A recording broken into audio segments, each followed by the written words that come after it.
बिस्मिल्लाहिर्रहमानिर्रहीम, अस्सलाम वालेकुम। मैं हूं शाहिद सकलैन और आप देख रहे हैं मेरा यूट्यूब चैनल। आज 13 जून है और आज सोमवार का दिन है। आज की इस वीडियो में हम दुआ ज़ारा केस के हवाले से बात करेंगे।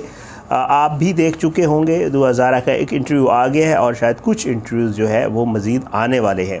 ये इंटरव्यूज़ क्यों करवाए गए हैं? इन इंटरव्यूज़ के करवाने के हवाले से मैंने जुम्मातुल मुबारक वाले दिन एक वीडियो की थी, उसका क्लिप आ गया, चल के आपको दिखाता हूँ ताकि आपको याद दहानी हो जाए कि ये इंटरव्यूज़ क्यों करवाए जा रहे हैं। आगे चल के इसके ऊपर बात भी करेंगे। दूसरा जो है वो बात करेंगे कि जी इस इंटरव्यू में बहुत सारी ऐसी गलतियां थीं, ऐसी चीज़ें थीं जिनसे ज़ाहिर हो रहा था कि ये इंटरव्यू बाकायदा तौर पे करवाया गया है। ज़ाहिर है करवाया भी गया और फिर उसमें कुछ ऐसी गलतियां थी जिसका मैं इस वीडियो में जिक्र करूँगा। और साथ साथ अली काज़मी जो है वो उन्होंने भी ज़हीर के लिए एक झटका तैयार है। ज़हीर के लिए आगे क्या होने जा रहा है उस हवाले से भी आज की इस वीडियो में सारी चीज़ें आपके सामने रखूँगा। जिस दिन से ये केस शुरू हुआ है अप्रैल के महीने से, उस दिन से मेरी कोशिश है कि मैं इसमें जितनी भी अपडेट्स हूँ दोनों तरफ़ का मौक़िफ़ मैं जो है वो आपके सामने रखता रहूँ। दोनों तरफ़ का इसलिए कि ज़ाहिर है पहले ज़हीर और दुआ नहीं थे और आपको याद होगा कि मैंने राय खुर्रम का इंटरव्यू किया था और उस इंटरव्यू में मैंने उससे बाकायदा तौर पे ऑफ़र करवाया था कि अगर आप कहते हैं तो मैं लाहौर आ जाता हूँ तो मुझे आप दुआ और ज़हीर का इंटरव्यू करवा दें। तो उन्होंने कहा था कि नहीं जी फ़िलहाल वो मीडिया पे नहीं आना चाह रहे। तो अब वो मीडिया पे आ रहे हैं तो मैं भी कोशिश करूँगा कि किसी तरीके से कि जी मेरा उनसे रब्ता हो जाए और मैं उनसे इंटरव्यू करूँ। शायद मैं वो क्वेश्चन पूछूं जो सवालात नहीं पूछे गए। तो बहरहाल मेरी भी कोशिश होगी मैं ये इंटरव्यू करूं, लेकिन डिपेंड्स, ये उनकी अपनी ये कहते हैं कि उनका अपना एक हक़ है कि वो किसको इंटरव्यू देते हैं और किसको नहीं देते। ज़ाहिर बात है ये चीज़ें जो है उनकी अपने, इसको आप कह सकते हैं कि उनका हक़ है। बहरहाल जी इंटरव्यू हो गया। सबसे पहले तो मैंने जुम्मातुल मुबारक वाले दिन एक जो है वीडियो की थी और उसमें आपको इन वीडियोस के हवाले से थोड़ा सा बताया था। मैं चाहता हूँ पहले आप थोड़ा सा वो देख लें, फिर अली काज़मी साहब ने इस इंटरव्यू के हवाले से क्या क्या है वो आपको वीडियो दिखाऊंगा, फिर आगे इस इंटरव्यू के हवाले से मज़ीद बात करते रहेंगे। पहले मैं अपनी वीडियो का एक छोटा सा क्लिप आपको एक बार फिर ज़रूर दिखाना चाहूँगा, आप देखें फिर आगे बात करते हैं। कि अब दुआ ज़ारा के कुछ आपको वीडियो क्लिप्स नज़र आएंगे, जो पहले वीडियो क्लिप्स आए थे उसी तरह के कुछ वीडियो क्लिप्स और आएंगे, सोशल मीडिया के ऊपर वायरल होंगे। कुछ इंटरव्यूज़ भी हो सकते हैं और उन इंटरव्यूज़ के हवाले से बाकायदा बल्कि कुछ यूट्यूबर्स ने लिखा हुआ भी था कि जी हम इंटरव्यूज़ देंगे। तो बहरहाल कुछ इंटरव्यूज़ भी आएंगे और उन इंटरव्यूज़ में सारी उन चीज़ों के हवाले से बात की जाएगी जो आज तक अली काज़मी साहब ने अदालत में कही हैं। आज तक अली काज़मी साहब ने जो दुआ ज़ारा की एज के हवाले से कहा है उसको बाकायदा तौर पे झुठलाया जाएगा। वीडियोज़ में बताया जाएगा कि एज के हवाले से अली काज़मी गलत कह रहे हैं। दुआ कहेगी कि मेरी एज ये नहीं है, ये है जो उसने अदालत में बयान दिया। फिर कुछ वीडियोज़ आएंगी जिनमें दुआ ज़ारा अपने घर, अपनी फैमिली के तल्लुक़ात के हवाले से बताएंगी कि मेरे घर में क्या कुछ चलता था और किस वजह से मैं वो सारा मामला छोड़कर और मैं ज़हीर के पास आई हूँ। कुछ वीडियोज़ आएंगी जिसमें एतराफ़ किया जाएगा कि मैं अपनी मर्ज़ी से आई हूँ, ज़हीर ने मुझे अगवा नहीं किया। और ये सारे मामला जो है वो बाकायदा तौर पर अब शुरू होंगे। मेरी वीडियो आप यकीनन देख चुके होंगे, मेरे जितने व्यूअर्स हैं वो बड़े गौर से देखते हैं और मुझे तो आज किसी व्यूअर ने कमेंट भी किया हुआ था कि आपने जो बात की थी वही हुई है। मैं चाह रहा था कि थोड़ा सा आपके माइंड में आ जाए क्योंकि आगे बात इसी पे ही होनी है। अब अली काज़मी साहब जो हैं उन्होंने इस इंटरव्यू के ऊपर एक बाकायदा रिएक्शन उनका आया है, वो आप सुन लें फिर उसके बाद आगे बात करते हैं। अस्सलाम वालेकुम जी। सबसे पहले तो मैंने आज वीडियो देखी, हमें ऑलरेडी इसका अंदाज़ा था। बच्ची उनके कब्ज़े में है, वो जो दिल करे उससे बुलवा लेंगे और अभी भी ऐसे ही हुआ है। सेकेंडली इस वीडियो को बनाने वाली जो खातून है उन्होंने इस वीडियो में क्लेम किया कि पहले दिन से बच्ची का और इन लोगों का इससे रब्ता था। अभी इन्हें जाने लगा है सुप्रीम कोर्ट से नोटिस, क्योंकि अब हम हैं सुप्रीम कोर्ट में। उसके बाद ये सब एक दफ़ा फिर गायब हो जाएंगे और ये बीबी भी गायब हो जाएगी और उसके बाद ये बीबी कहेगी कि मेरा तुमसे अभी तक कोई जो ताल्लुक़ है वो गायब हो गया है, कट ऑफ हो गया है। इस वीडियो में जितनी बातें थी वो ऑब्वियसली सब झूठ का पलंदा थी और हमें ऑलरेडी इन चीज़ों के ऊपर पहले ही ये था कि ऐसी वीडियोस आएंगी और भी आ सकती हैं। बेटी मेरी जाहिर सी बात है उस गैंग के कब्ज़े में है, अंडर प्रेशर है, तो वो जो उसे बुलवाएंगे जैसे उसे तैयार करके बिठा देंगे वो बैठ के बोलती रहेगी। अली काज़मी साहब की गुफ्तगू आपने सुनी। अली काज़मी साहब आज भी ये मौक़िफ़ रखते हैं कि गैंग है, बच्ची उनकी जो है वो अगवा है और अंडर प्रेशर है और प्रेशर में उससे जो भी करवाया जा रहा है वो कह रही है। ये अली काज़मी साहब का मौक़िफ़ है। अब इंटरव्यूज़ के हवाले से थोड़ी सी बात कर लेते हैं। देखिए मैंने आपको क्लिप भी दिखा दिया कि मैंने ये बताया था आपको कि मैं आने वाले दिनों में ये इंटरव्यूज़ आएंगे। ये बड़ी ऑब्वियस सी चीज़ थी, मुझे भी कुछ चीज़ें पता चली थी ज़राए से और मुझे ये पता चला था कि इस तरह के इंटरव्यूज़ करवाए जाएंगे क्योंकि लीगली जो है मैं ख़ुद कोर्ट्स कवर करता हूँ। लीगल एक तरीक़ाकार होता है। और दुआ, ज़ारा और ज़हीर का जिस दिन से केस शुरू हुआ है उस दिन से बाकायदा तौर पे ज़हीर और दुआ को बाकायदा लीगल एडवाइस मिलती रही है।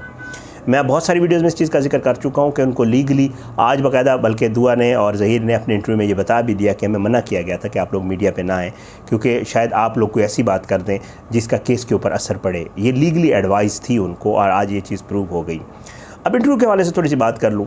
ये इंटरव्यू हुआ एक यूट्यूबर ने किया है, मज़ीद कुछ यूट्यूबर्स के इंटरव्यू आपके सामने आएंगे।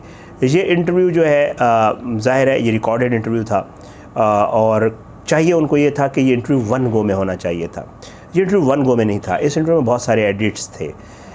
एक तो बहुत सारे मल्टीपल एडिट्स थे जिसमें क्वेश्चंस, और ज़ाहिर बात है मैं तो ख़ुद क्योंकि यही काम करते आ रहे हैं पिछले 18-19 साल से, तो उसमें वाज़े पता चल रहा है कि एडिट्स हैं। कुछ जवाब थे जिनको काटा गया, फिर उसके बाद कुछ सवालात थे जिनको काट के दोबारा जोड़ा गया, कुछ चीज़ें थी जो निकाली गई। ज़ाहिर बात है ये होता है जब आप किसी टारगेट कोई चीज़ पेश करना चाहते होते हैं ऑडियंस के सामने, तो हम भी प्रोग्राम्स जो करते हैं उनमें हम बहुत सारी चीज़ें काट के और फिर उसको जोड़ के और ये करते होते हैं। बहरहाल एक तो ये चीज़ थी। दूसरा जो मेरा एनालिसिस है, जो मैंने देखा है, वो ये है कि जो इंटरव्यूअर था, जो इंटरव्यू कर रहा था, वो बजाय इसके कि वो सिर्फ सवाल करता और उसके ऊपर खामोशी इख्तियार करता और अगले का जवाब सुनता, वो सवाल में, और ये होता है हमारे मुल्क में, ये है कि आप जब सवाल कर रहे होते हैं तो आप जिसको चाहते हैं उसको उस सवाल का जवाब भी ख़ुद अपने सवाल में बता देते हैं। ये वाली चीज़ इस इंटरव्यू में थी। बाकायदा तौर पे एक्सप्लेन किया जाता था। तो फ़लाँ ने ये कहा था, देखें ना, शबीर ने तो ये बताया था कि आप वहाँ से टैक्सी करके आई थी और फिर आगे ड्राइवर ने आपको ले आया था, तो ऐसी बात थी ना। तो वो ज़ाहिर बात है फिर ये वाला एक तासुर है, वाज़े नज़र आ रहा है कि आप सवाल के साथ साथ जवाब भी साथ बता रहे हैं, एक्सप्लेन कर रहे हैं, ताकि जो बंदा जवाब देने वाला हो उसको ये चीज़ माइंड में आ जाए कि मैंने पहले यही कहा हुआ है, तो आप ये कहना है ये चीज़ इस इंटरव्यू में है। और ये इंटरव्यू आप दोबारा देख भी सकते हैं, उसमें ये चीज़ वाज़े नज़र आ रही है। एक चीज़ और वो ये है कि मुख्तलिफ़ हवालों से बात की गई, वालदैन के हवाले से बात की गई, बाप के साथ अब तो मामू को भी शामिल कर लिया गया कि मामू भी जो है वो जान से मारना चाहता था और वो धमकियां देता था और बाप कहता था मैं तुम्हें जान से मार दूंगा। और मुझे उसके मामू ने भी, अब क्योंकि वो मामू का एक इसके पीछे एक कहानी है, दुआ का जो मामू है वो बहुत ज़्यादा इसके लिए कोशिश कर रहा है। वो हर जगह पे अली काज़मी के साथ होता है और बाज़ दफ़ा जगह पे अली काज़मी नहीं होते, लेकिन वो होते हैं जो दुआ के मामू हैं।